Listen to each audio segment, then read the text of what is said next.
Click the bell icon to get latest videos from Ekeeda.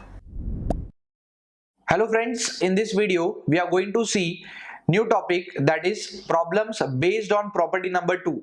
Now what is property number 2? It says integral 0 to a f of x dx is equal to integral 0 to a f of a minus x dx. Now let us see how to identify this problem. In the given integral, you can see the lower limit is 0. Therefore, whenever we have lower limit 0, you can use this property.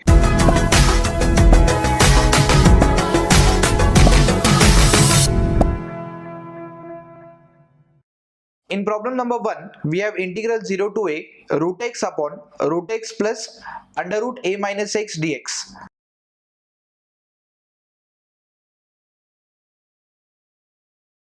As the property goes, integral 0 to a f of x dx can be written as integral 0 to a f of a minus x dx. Here we are going to replace x by upper limit minus x. Now what is upper limit? It is a. Therefore we will write x as a minus x.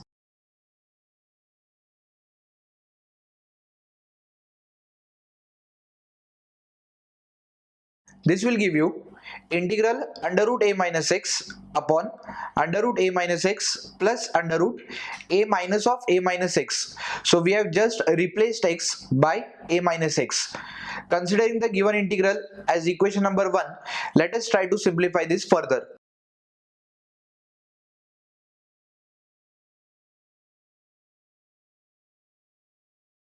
In the next step, we have under root of a minus x upon under root of a minus x plus, giving this minus sign to both the terms, this will give you a, minus of minus will give you plus x. So here a will be cancelled and we have I is equal to integral 0 to a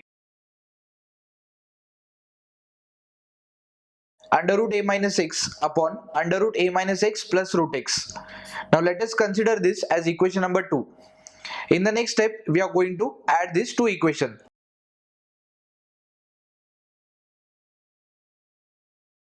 Adding equation number 1 and 2, this will give you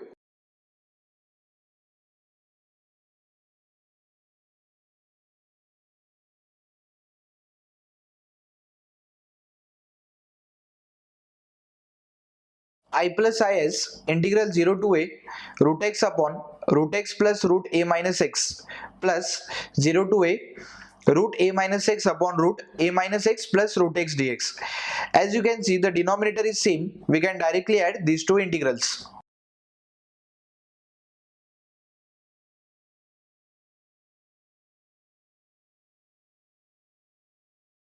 This will give you 2i is equal to integral 0 to a, we have root x plus root a minus x upon root x plus root a minus x dx.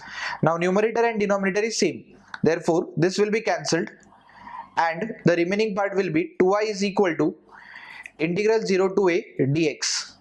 Now integration of dx is x within limits 0 to a. On further solving, this will give you a minus 0, which is equal to a. Since 2i is equal to a, therefore the value of I will be a upon 2. This is our final answer. I hope friends you have understood this problem. Thank you for watching this video. Stay tuned with Ekeeda and subscribe to Ekeeda.